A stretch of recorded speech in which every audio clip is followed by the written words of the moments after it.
Shalom et bienvenue de retour en Israël avec Aline. Nous ne sommes pas dans une casse, nous sommes sur la scène d'un massacre. Nous arrivons à 1 an du massacre du 7 octobre perpétré par les terroristes du Hamas contre Israël. Aujourd'hui, nous allons vous raconter un peu plus de cette histoire.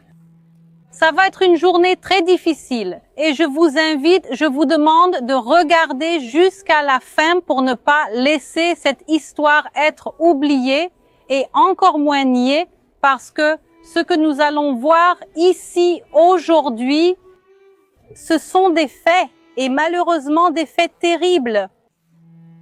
Alors, si vous êtes prêts, commençons.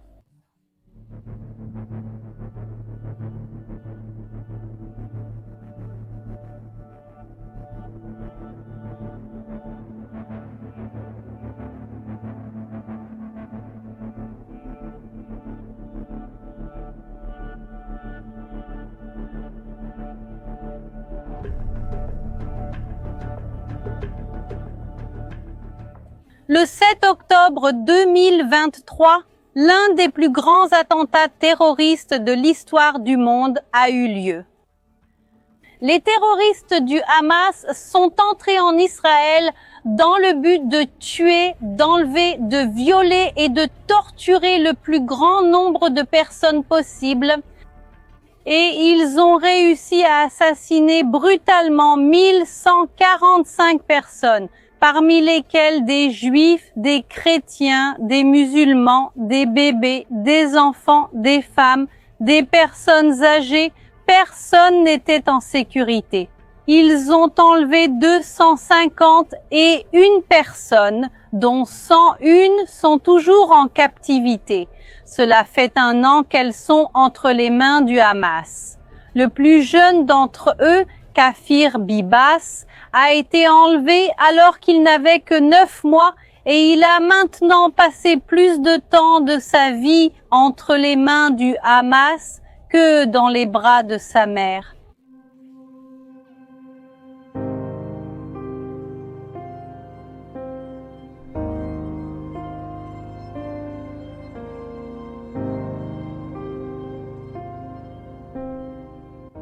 Et pour vous montrer ce qui s'est passé ce jour si terrible du 7 octobre, nous sommes retournés dans le sud d'Israël, nous sommes à côté de la bande de Gaza.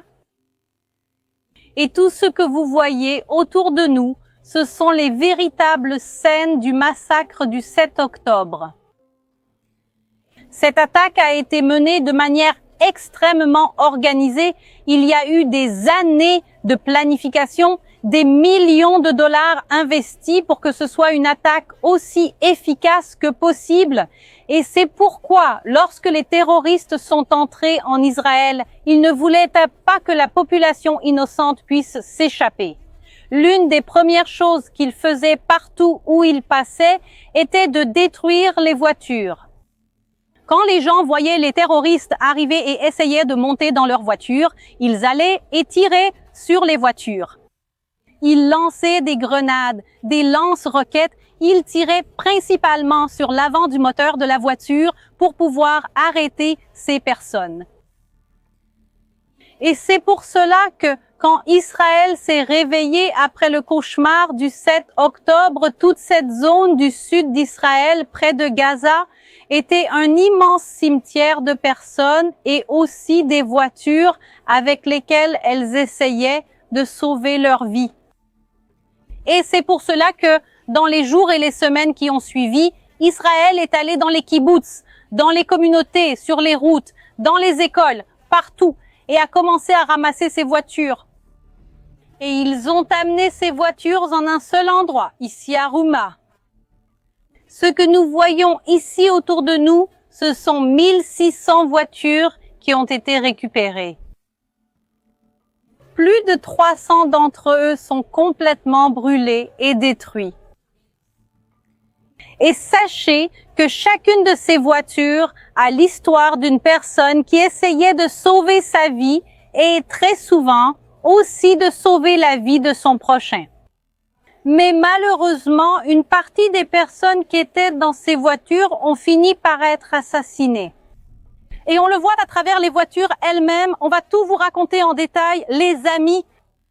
Mais pendant que nous marchons et que vous voyez les marquages sur les voitures, sachez que chaque marquage a une signification. Et celui-ci, par exemple, Mezouké, signifie qu'ils ont vérifié et cherché des restes humains à l'intérieur. Ce n'est pas l'histoire que nous aimerions raconter en ce jour.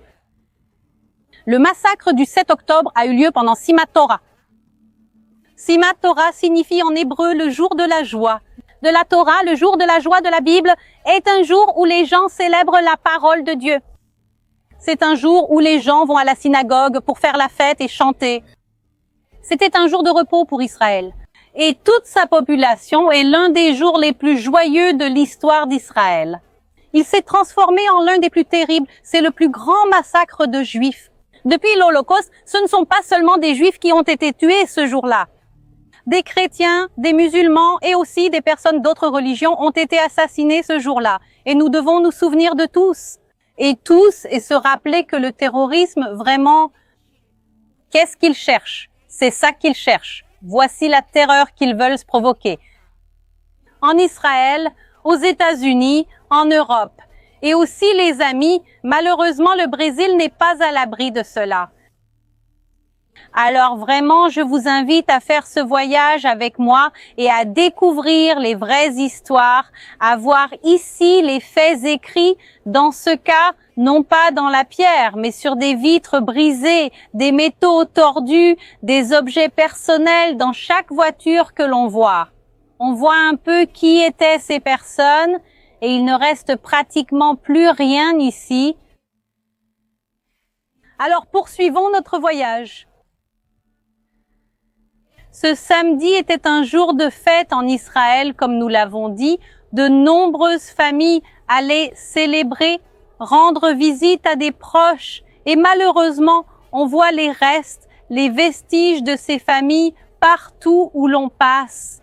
Regardez ici, il y a un autocollant où il est écrit « Bébé à bord ».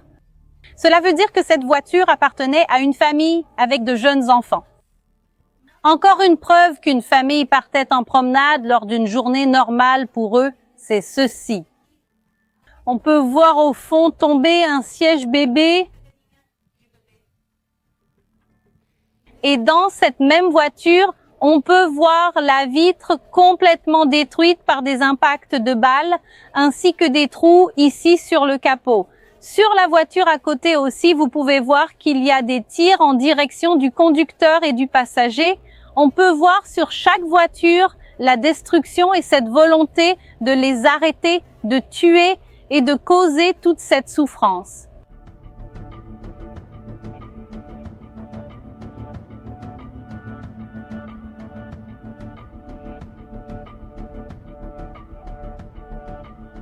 Chaque voiture, chaque véhicule ici raconte une histoire et aujourd'hui nous allons découvrir certaines de ces histoires.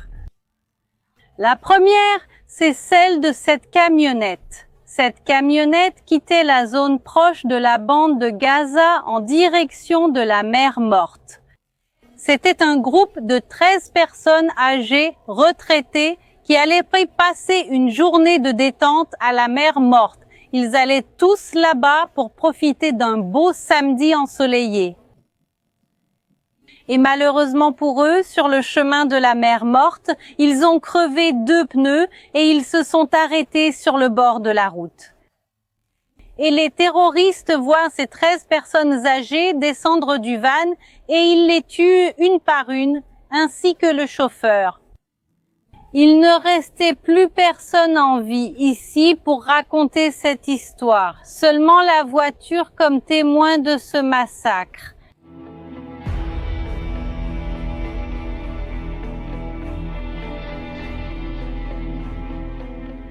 Cette attaque a été organisée pendant des années et l'idée était d'infiltrer simultanément des milliers de personnes en Israël pour submerger l'armée et les services d'urgence. C'est pourquoi nous avons vu qu'en quelques heures, Des milliers de terroristes se sont infiltrés par les airs, par la mer, mais surtout par la terre. Ils sont entrés avec plus de 80 voitures. Ici, nous avons des gens, pas des voitures de victimes. Ces deux voitures à côté de moi sont des véhicules que les terroristes ont préparés pour cette attaque et avec lesquels ils sont entrés. Et je veux vous montrer ici la préparation. Venez ici à l'arrière du véhicule. Ils ont aménagé tout l'arrière de ce Jeep ici avec des mécanismes pour utiliser des lance-grenades, des mitrailleuses, des lance-roquettes. Différents types d'armes d'attaque ont été placés aussi bien dans ce Jeep que dans le Jeep à côté. Regardez toute cette préparation, ce n'est pas quelque chose qui s'est fait du jour au lendemain. Il y en avait plus de 80 comme ça, 2 ont été amenés ici. Et je veux aussi que vous regardiez l'avant du véhicule. Regardez ces barres de métal qu'ils ont installées à l'avant du véhicule. L'idée était d'en faire une sorte de barricade, parce qu'ils avaient prévu d'envahir les kibboutz de la région, comme ils l'ont effectivement fait, et les kibboutz ont des clôtures à l'entrée. Alors, ils ont construit ceci spécialement pour pouvoir défoncer l'entrée du kibboutz, entrer et attaquer la population civile. Ils savaient exactement où se trouvaient les gens. Ils étaient extrêmement bien préparés. On a découvert qu'ils avaient des cartes de la zone à l'intérieur d'Israël avec des indications précises sur l'emplacement des écoles, des crèches, des cantines, des places, parce qu'ils avaient planifié où ils allaient attaquer. La cible n'était pas des cibles militaires, mais bien des cibles civiles. Mais comment savaient-ils où se trouvaient ces endroits et à quoi ils ressemblaient à l'intérieur? Parce qu'Israël, pendant de nombreuses années, a accordé des visas de travail à des personnes de Gaza pour qu'elles viennent travailler en Israël. Et beaucoup d'entre elles travaillaient à l'intérieur même des kibboutz. Malheureusement, quelques-unes de ces personnes qui sont venues travailler n'avaient pas l'intention d'apporter un gagne-pain digne à leur famille, mais leur objectif était d'être des espions au nom du Hamas à l'intérieur d'Israël. Et l'une des choses les plus terribles que j'ai vues pendant tout ce qui a été découvert à partir du 7 octobre, il y avait des feuilles qu'ils avaient emportées. Ils avaient des feuilles écrites d'un côté en arabe et de l'autre en hébreu, parce qu'ils avaient planifié ce qu'ils allaient faire à la population israélienne, aux hommes, aux femmes et aux enfants. Ici, pour vous aussi à l'écran, l'une de ces feuilles qui a été retrouvée dans la poche de l'un de ces terroristes. Parmi les choses qui ont été trouvées écrites en hébreu, il y avait « Enlève tes vêtements, écarte les jambes » et tant d'autres choses. Donc ici, on peut voir que tout a été planifié, rien n'a été laissé au hasard. Donc plus de 80 de ces véhicules sont entrés en Israël, nous en avons 2 ici et quelques autres là-bas au fond. Et ici à côté, on peut voir un tas de motos. Ils sont entrés en Israël avec plus de 200 motos. On peut en apercevoir quelques-unes au fond. Il y a aussi une pile gigantesque de motos, donc ce sont les véhicules avec lesquels ils sont entrés. Et 2 des motos qui sont ici, les plus grandes, appartenaient à Israël. Ils les ont volées et les ont aussi utilisées pour avancer sur le territoire, pour avancer. L'objectif n'était pas seulement de massacrer le sud d'Israël. L'objectif était de massacrer tout le pays. Et heureusement, Israël a réussi à les arrêter, mais malheureusement, c'était déjà trop tard. Pour 1145 personnes et les 251 personnes enlevées. Alors, comment s'est passée cette journée? Ils sont arrivés avec des motos, avec des voitures, ils ont commencé à tuer, violer, torturer, avançant. Une partie d'entre eux a commencé à capturer des gens et à les emmener, mais pas seulement des personnes, ils ont aussi volé beaucoup de choses ici en Israël. J'ai filmé à Nir Oz, l'un des kibboutz où le massacre a eu lieu. Je vais laisser la vidéo en lien si vous voulez la regarder plus tard. Mais ils sont entrés et ont volé tout ce qu'il y avait à l'intérieur. Ce n'étaient pas seulement les membres du Hamas, mais aussi des civils, des femmes et des enfants qui sont entrés pour vraiment voler ce qu'il y avait en Israël. Nous avons aussi interviewé une femme qui parle portugais, du kibbutz Niroz. Elle a dit qu'ils ont même volé les couverts de sa maison, c'est-à-dire qu'ils ont essayé de prendre tout ce qui avait de la valeur, en plus de tout ce qu'ils ont fait aux gens. Et c'est pour cela que nous voyons ces deux véhicules ici. Celui-ci était le véhicule d'un homme âgé qui l'utilisait à l'intérieur du kibbutz pour se déplacer d'un endroit à l'autre. Et ce kibbutz et ce véhicule, il a été retrouvé à l'intérieur de la bande de Gaza. C'est-à-dire qu'ils sont entrés, l'ont volé, l'ont emmené dans la bande de Gaza sans personne à l'intérieur. Et quand Israël a retrouvé ce véhicule, il l'a ramené ici parce que le propriétaire de ce véhicule n'est plus là pour raconter l'histoire, alors au moins la voiture l'est. La même chose pour ce tracteur, ils savent simplement que le tracteur vaut beaucoup d'argent. Ils l'ont tout simplement pris et volé. Et cette voiture blanche que nous voyons ici, elle a aussi été emmenée à Gaza, mais malheureusement, il n'y a pas eu que la voiture qui a été emmenée. Cette voiture appartenait à Kit et Viva Sigel. Ils étaient un couple. Elle avait 62 ans et lui 64 ans et ils ont été enlevés dans leur propre voiture. Les terroristes étaient devant. Ils ont mis le couple à l'arrière et ont conduit la voiture jusqu'à Gaza. Aviva, après 51 jours, a été libérée lors de l'une des négociations et elle a été ramenée en Israël. Et Kit, âgé de 64 ans, est déjà depuis 1 an entre les mains des terroristes du Hamas. Et nous ne savons pas s'il est en vie ni quel est son état de santé. Alors, que fait cette voiture en Israël ? Cette voiture a été retrouvée par l'armée israélienne, abandonnée à côté de l'hôpital Shifa à l'intérieur de la bande de Gaza. Nous savons que beaucoup des personnes enlevées ont été retenues captives à l'intérieur de l'hôpital. Probablement le couple aussi y est resté un certain temps.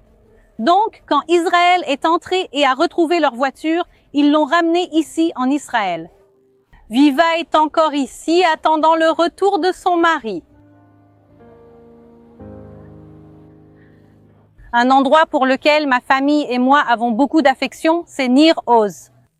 Mon père y a vécu il y a très longtemps. J'ai connu le kibbutz. C'est l'un des kibbutz qui ont le plus souffert de ce massacre. Et une chose qu'il est important de comprendre, c'est la cruauté avec laquelle tout cela a été fait. Une cruauté vraiment planifiée. À Nir Oz, ils sont venus, ils ont fait tout ce qu'ils ont fait et ils ont tué un nombre énorme de personnes. Et ils ont pris ce véhicule qui appartenait à une personne du kibbutz, ils ont pris le coffre de la voiture et ils ont empilé des corps.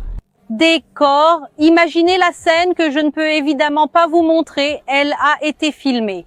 Mais ici sur YouTube, je ne peux évidemment pas vous la montrer, je ne sais même pas si je le ferai, de montrer des images aussi terribles. Mais il y a des images de ce coffre, de cette voiture, avec une pile de corps voyageant en direction de Gaza parce qu'ils ont enlevé non seulement des personnes vivantes, mais aussi des corps. Parce que quel est le sens d'enlever des corps? C'est pour ne même pas donner la moindre décence à ces familles de pouvoir enterrer leurs proches de manière honorable.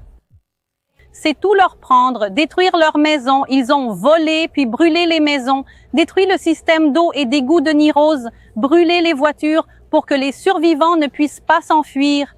Et ces personnes qui ont été assassinées et qui n'ont pas été brûlées, ils ont essayé d'emmener les corps à Gaza. Et là où ils n'avaient pas de place pour emmener les corps ou pas la force de transporter tous les corps, beaucoup d'entre eux ont été décapités et ils n'ont emporté que la tête. Voilà le niveau des choses qui se sont passées le 7 octobre. Et Israël, quand ils ont vraiment commencé à défendre leur population, à comprendre ce qui se passait, ils ont vu à travers des images aériennes cette voiture se diriger vers Gaza et ils ont vu qu'il n'y avait plus personne en vie à l'arrière. Et ils ne voulaient pas que ces corps soient enlevés et c'est pourquoi Israël, qu'ont-ils fait? Ils ont bombardé ici le moteur de la voiture pour arrêter la voiture et ainsi les terroristes se sont enfuis à pied en abandonnant la voiture et au moins les familles ont vraiment pu avoir le minimum, c'est-à-dire pouvoir enterrer leurs proches. Donc, on voit ici vraiment la cruauté et il est difficile de comprendre comment il y a des gens qui ne reconnaissent pas ce qui s'est passé. ici et dans toute cette région. On peut voir ici de ce côté, cette voiture ici était une ambulance, l'ambulance du kibbutz Nir Oz.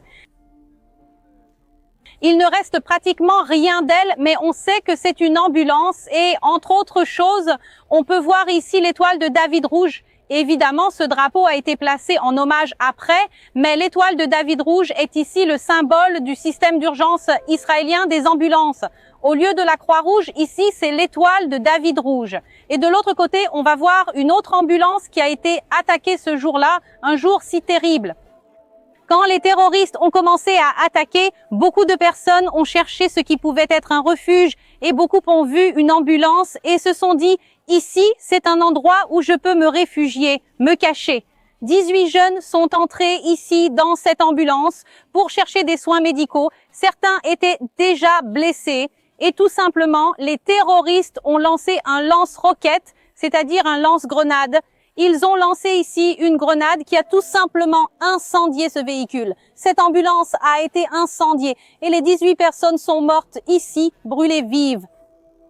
Il ne reste plus rien ici à l'intérieur. Et à ce moment-là, je dois raconter l'histoire d'un autre groupe de héros de cet endroit qui est le Zaka. Alors maintenant, je veux aller avec vous jusqu'au mur des voitures et nous allons entendre maintenant qui est le Zaka.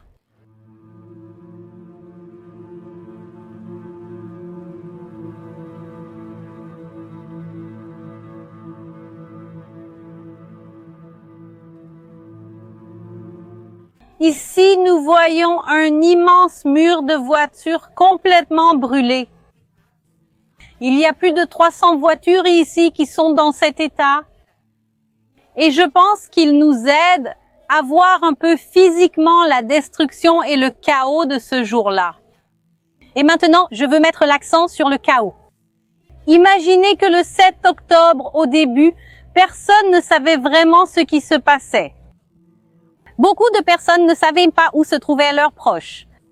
Où sont mes enfants, mes grands-parents, mon mari? Où sont-ils tous passés?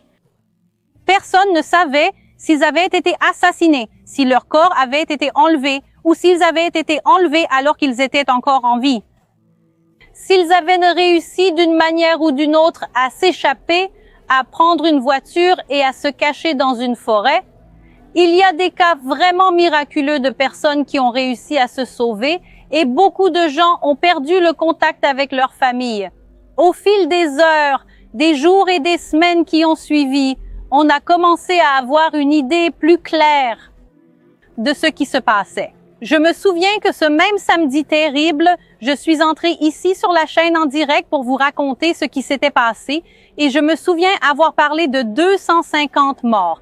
Et aujourd'hui, je suis de retour pour vous dire que rien que ce jour-là, il y a eu 1145 morts, sans compter tous ceux qui ont été tués après, ni ceux qui ont été emmenés vivants et tués en captivité. Donc, il a fallu faire un travail gigantesque pour retrouver ces personnes, découvrir s'ils étaient vivants ou non, et s'ils n'étaient pas vivants, où étaient les corps. Il y avait des corps dispersés dans toute cette région et beaucoup de corps à l'intérieur des voitures. Et c'est là qu'intervient Zaka.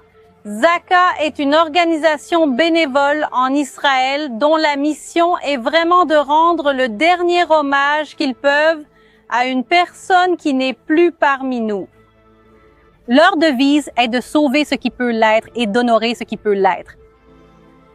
Et ils sont venus ici voiture par voiture et ont commencé à voir s'il y avait des personnes à l'intérieur. Ils ont commencé à sortir les corps, à aider à les identifier et à les rendre à leur famille pour qu'ils puissent être enterrés. Et pour certaines voitures, c'était entre guillemets un peu plus facile d'identifier qu'il y avait des personnes. Pour d'autres voitures, non. Pour certains véhicules, des parties ont dû être enterrées avec les occupants car il était impossible de les séparer de la voiture. Et dans le cas de ce mur que nous voyons ici, évidemment, les voitures ont ensuite été empilées, mais ils ont pris chacune de ces voitures et ils ont dû aspirer les cendres humaines. Et quand on parle de juifs brûlés, de cendres humaines, la première image qui vient à l'esprit est celle de l'Holocauste. Et c'est vraiment le plus grand massacre depuis l'époque de l'Holocauste contre le peuple d'Israël, pas seulement contre le peuple d'Israël, mais ici en Israël sans aucun doute. Et c'est pour cela qu'ils ont passé un mois ici, chaque jour, à aspirer les cendres des voitures pour essayer d'identifier qui étaient les personnes afin de les rendre à leur famille, pour les enterrer. Ils sont passés dans chaque voiture. C'est pourquoi chaque marque vue sur une voiture a une signification. Qu'ils sont allés et ont vérifié jusqu'au dernier cheveu qui se trouvait là pour pouvoir les retirer et honorer ces personnes. Il y a des marques qui montrent qui a été retrouvé, si quelqu'un a été retrouvé, si personne n'a été retrouvé, mais c'était vraiment un travail tellement gigantesque et difficile à réaliser pour Zaka, que Zaka, qui est l'organisme chargé de faire cela en Israël, n'a pas pu accomplir tout le travail. Et c'est pourquoi, dans les premières semaines après le 7 octobre, ceux qui sont venus ici, à cet endroit précis où nous nous trouvons, étaient des archéologues du ministère des Antiquités. Parce qu'il y avait ici des choses dans un état tellement détruit qu'ils ont dû faire venir des archéologues pour aider à retirer les restes humains afin qu'ils puissent être emmenés vers les sépultures. Et c'est pourquoi, parmi les drapeaux que l'on voit ici, à cet endroit, on voit les drapeaux d'Israël, le drapeau des services d'ambulance israéliens, mais aussi le drapeau du ministère des Antiquités et des archéologues.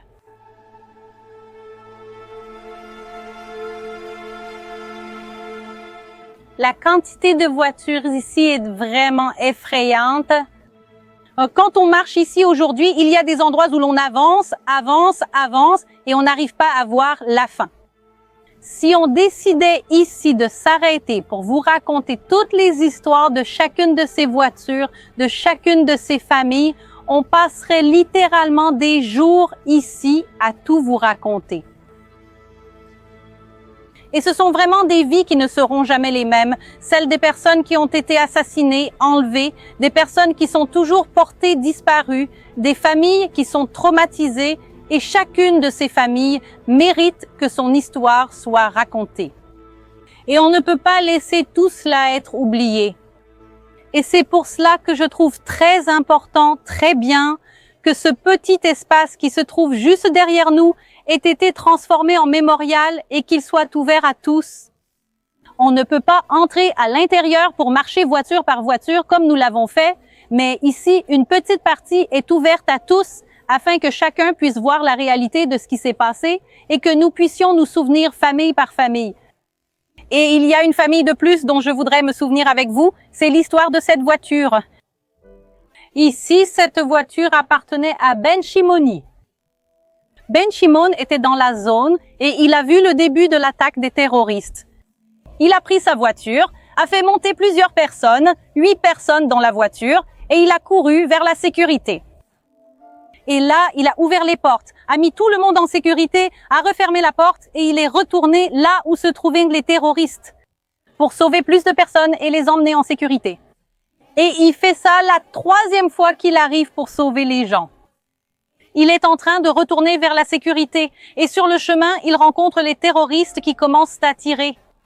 Dans sa voiture, toujours sur la route, il est assassiné avec Gaïa, dont nous pouvons voir la photo ici, et qui était aussi dans la voiture. Il y avait aussi Romy qui a été enlevée alors qu'elle était encore en vie. Et elle y est en ce moment.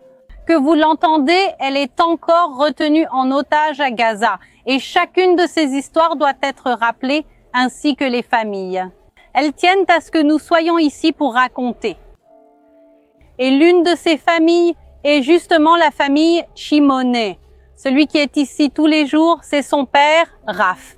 Il vient ici et raconte à toutes les personnes qui sont prêtes à écouter l'héroïsme de son fils et tout ce qui s'est passé. Et maintenant, j'ai une demande personnelle à vous faire. Ne laissez pas la mémoire de ces personnes disparaître. Ne laissez personne nier la souffrance de ces familles. Mais surtout, ne laissez jamais personne répéter cela. Le terrorisme doit cesser. Malheureusement, le Hamas existe encore. Le Hezbollah continue d'attaquer Israël. Les Houthis, l'Iran, le Qatar et tant d'autres sympathisants à travers le monde.